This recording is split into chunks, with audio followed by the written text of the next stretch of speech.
Assalamu alaikum everyone. Hope you are doing well and welcome back to my YouTube channel Craft and Stitch Studio. আজ কিন্তু একটা নয় একই সাথে দুটো ফ্রকের ডিজাইন নিয়ে চলে এসেছি। এই ভিডিও থেকে আপনারা এই দুটি ফ্রকের যে ডিজাইনের অংশটুকু সেটা কিভাবে ক্রিয়েট করলাম সেটা দেখিয়েছি। তবে মেজারমেন্ট অনুযায়ী কাটিং স্টিচিং কোনোটাই কিন্তু দেখানো হয়নি। তো প্রথমে দেখুন, প্রথমটা দেখালাম যে খুব সুন্দর করে কুচি দিয়েছি এবং এখানে কিন্তু আমি পুঁথির সাহায্যে খুব সুন্দর একটি ডিজাইন করেছি, যেটা কিন্তু অনেক সুন্দর একটি লুক দিয়েছে। প্রিন্টের সাথে কিন্তু খুব ভালো মানিয়েছে। তো প্রথমেই চলুন এই সিম্পলটি দেখে নিই। তার জন্য 1 ইঞ্চি চওড়া আমি কাপড় নিয়েছি এবং সেটা এক চাপ বরাবর, অর্থাৎ আপনি এটার যে দড়ি লুপসটা কতটি চিকন বা মোটা রাখতে চান তার উপরে ডিপেন্ড করে করবেন। এবং মোটা সুই ও সুতো নিয়ে আমি পিছন সাইডে ভালোভাবে সেলাই দিয়ে আমি এটা আলতো হাতে কাপড়টিকে টার্ন করব।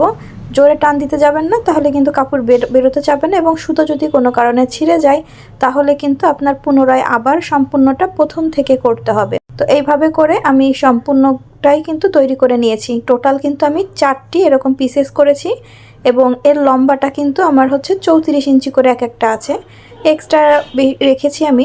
আর এখানে দেখুন, এটা নির্দিষ্ট মেজারমেন্ট অনুযায়ী কিন্তু আমি দুই পাশেই সেম মেজারমেন্টে দাগটি দিয়ে নিলাম এবং এই দাগটি দেওয়ার চেষ্টা করবেন আপনার গলা লাগানোর পরে পাশে যে অংশটা থাকবে সেই অংশের যেই মাপ তার অর্ধেকে দেওয়ার চেষ্টা করবেন। এবং এই ডিজাইনটি করার ক্ষেত্রে খেয়াল করুন, প্রথমে কিন্তু আমি এই দুটো দড়ি লুপস একসাথে করে নিয়ে তারপরে কিন্তু দুই দিকে টার্ন করতেছি এবং মাঝখান থেকে সেলাইটি দিয়ে নিচ্ছি। তাহলে মাঝখানে সুন্দর একটি আপনার চেন একটি ডিজাইন ক্রিয়েট হয়ে যাবে। এবং নিচে কিন্তু এখানে আমি সুন্দর করে একটি ফুল তৈরি করব এবং সেই ফুলের মাঝখানেও কিন্তু আমি একই সাথে সেলাই দিয়ে নিব, তাহলে সেটা কোনোভাবে সরবে না, খুলবেও না। তো এটা আপনার ইচ্ছা মতো বড় ছোট করে নেবেন এবং তারপরে আপনি এই দড়িটি কতটুকু লম্বা রাখতে চান সেই অনুপাতে কিন্তু কেটে নেবেন। তো আমি এখানে আপনার উপরের পার্টের থেকে একটু লম্বা রাখবো, সেই অনুপাতে কিন্তু আমি এটা কেটে এখানে ফুল অ্যাটাচড করে নিব। এখানে ফুল অ্যাটাচড করার জন্য আমি কিন্তু একই মাপে কেটে নেওয়া দুটো কাপড় নিচে থেকে সেলাই করে নিয়ে দেন সেটা সোজা দিকে টার্ন করে দেন আমি এটা অ্যাটাচড করব। তাহলে কোনোভাবে কাপড়টি ধোয়ার পরে সুতো ওঠার সম্ভাবনা থাকবে না। আর আপনারা যদি সিঙ্গেলে লাগাতে চান সেটাও করতে পারেন, তবে সেখানে আপনার কাপড় ওঠার একটা সম্ভাবনা থেকেই যাবে। তো আমি একই প্রসেসে কিন্তু এই জামার সামনের পাটের দুই সাইডেই সেম ডিজাইনটি ক্রিয়েট করে নিব এবং তারপরে মাঝখানে এখানে আমি মাঝারি সাইজে যে পুঁথিগুলো আছে আমি সেটা অ্যাটাচড করব এবং পুঁথিটা একটু টাইটলি অ্যাটাচড করার চেষ্টা করবেন, তা না হলে কিন্তু খুলে যাওয়ার সম্ভাবনা থেকেই যায়। দেন ধারাবাহিকভাবে পুঁথিগুলো অ্যাটাচড করব। তবে একটি বিষয় খেয়াল করবেন, একটি পুঁথি লাগানোর পরে আরেকটি পুঁথি লাগানোর সময় অবশ্যই ভালোভাবে গিট দিয়ে নেবেন, তা না হলে কিন্তু পুঁথিটি খুলে আসবে অথবা পুঁথিটি ঝুলে যেতে পারে। পরবর্তী ড্রেসটি ডিজাইনের জন্য প্রথমেই সুন্দর একটি গলা কেটে নিতে হবে। তার জন্য এখানে আমি 2 ইঞ্চি 2 সুতো চওড়া এবং লম্বায় 5 ইঞ্চি বরাবর দাগ দিয়ে নিব এবং এই বরাবরও কিন্তু আমি 2 ইঞ্চি 2 সুতো দিয়ে একটি বক্স ক্রিয়েট করব এবং আমাদের গলার মেজারমেন্ট কিন্তু 5.5 ইঞ্চি। দেখুন নিচের দিকে আমি 1/2 ইঞ্চি একটু মানে রাউন্ড দিয়ে উপরের দিকে নিয়ে গিয়েছি এবং ডিজাইনটি খেয়াল করলে ইনশাল্লাহ বুঝতে পারবেন। এবং তারপরে নিচের দিকে 2.5 ইঞ্চি এবং এই সাইড থেকে কিন্তু 1 ইঞ্চি করে নিয়ে আমি কিন্তু সুন্দর একটি ডিজাইন ক্রিয়েট করে নিব। আপনারা খেয়াল করলে ইনশাল্লাহ বুঝতে পারবেন কিভাবে আমি করেছি। এখন এটা একদম কোনা ঘেঁষে আমি কেটে নিব এবং গলার যে মূল মেজারমেন্ট সেই মেজারমেন্টটি ঠিক রাখার জন্য আমি কিছুটা পেস্টিং বাড়তি রেখে দেন কাটবো। তাহলে আমার এটা ইস্ত্রি দিয়ে পেস্ট করার পরও এটা আমার পরিবর্তন হবে না, সেম থাকবে। এখন এখানে আমি যে লেসটি লাগাবো তার জন্য স্কেলটিকে কোনাকুনি করে স্কেলের উভয় পাশে দাগ দিবেন, দিলে আপনার একদম প্রপার মেজারমেন্ট অনুপাতেই কিন্তু লেসগুলো আপনি অ্যাটাচ করতে পারবেন। এবং এটি অবশ্যই কিন্তু যেই পাশে পেস্টিং লাগানো তার অপর পাশে লাগাতে হবে, কারণ এই অংশটিকুই আমার কাপড়ের উপরে থাকবে। তো এখানে আমি এই লেসগুলো কিন্তু অ্যাটাচ করব এবং অ্যাটাচের সময় খেয়াল রাখবেন পেস্টিং থেকে যেন সামনে পিছনে 1/2 ইঞ্চি অথবা 2-3 সুতো করে এক্সট্রা থাকে, কারণ আমাদের কিন্তু এটা সেলাইয়ের সময় ওই অংশটুকু সেলাইয়ের ভিতরে চলে যাবে এবং একদম ফিনিশিংয়ের সাথে আমাদের লেসটি মানে সামনের দিকে বোঝা যাবে।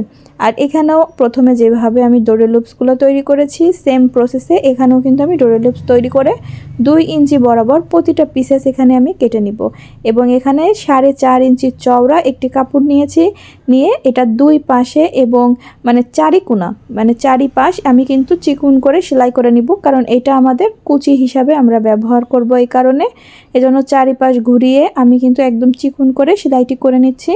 তো তো সেলাইটি কমপ্লিট হয়ে গিয়েছে এখানে আমার। এখন আমি যে জামার সামনের পার্ট, সেই সামনের পার্টের পিছন সাইডে গলাটি লাগাবো।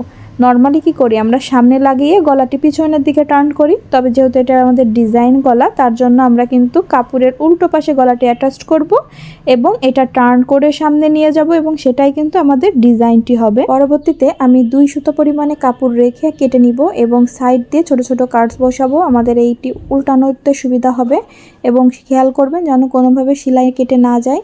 এবং এখানে সেলাইটি দেওয়ার ক্ষেত্রে যদি আমি পুরো কাপড়টি পিছনে নিয়ে যাই তাহলে কোনো পাইপিং ক্রিয়েট হবে না, তবে আমি যদি একটু আলতোভাবে কাপড়টি ভাঁজ করি তাহলে দেখবেন চিকন করে একটি পাইপিং ক্রিয়েট হয়ে গিয়েছে।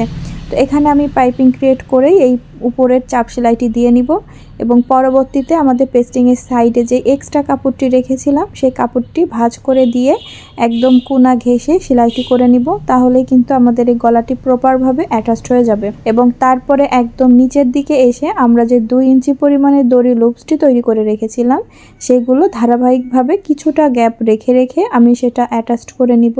তাহলেই কিন্তু আমাদের কাঙ্ক্ষিত ডিজাইনের অর্ধেক কাজই হয়ে যাবে।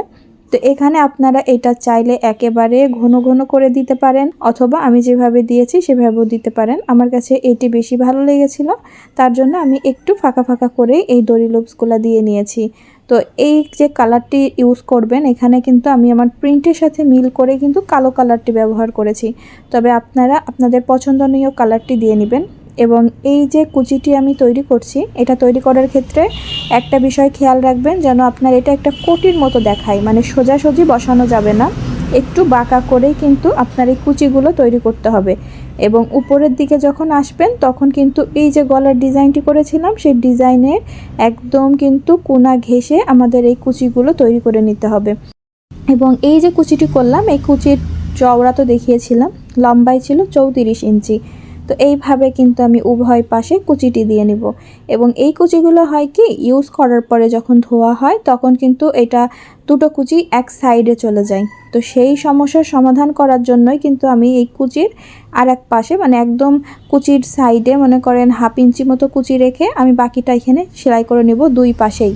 তাহলে আমাদের এই কুচিটি ইটিস একই রকমই থাকবে এবং মাঝখানে যেহেতু আমাদের বেশ একটা স্পেস তৈরি হয়ে গিয়েছে, তো এই স্পেসটা একটু কম করার জন্য আমি এখানে এই লেসটি এখানে লাগিয়ে নিব। তাহলে কিন্তু আমাদের এই লুকটিও আরও বেশি ইনহ্যান্স হচ্ছে, একই সাথে কিন্তু আমাদের এই কুচিটিও নষ্ট হলো না।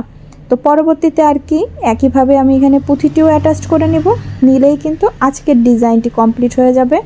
আশা করি ডিজাইনটি আপনাদের ভালোই লেগেছে, তবে যদি কোনো প্রকারের প্রবলেম হয়ে থাকে বা নতুন কিছু দেখতে বা শিখতে চান অবশ্যই আমাকে কমেন্ট করতে পারেন। ইনশাল্লাহ আমি আপনাদের আশা অনুযায়ী করার চেষ্টা করব। আল্লাহ হাফেজ।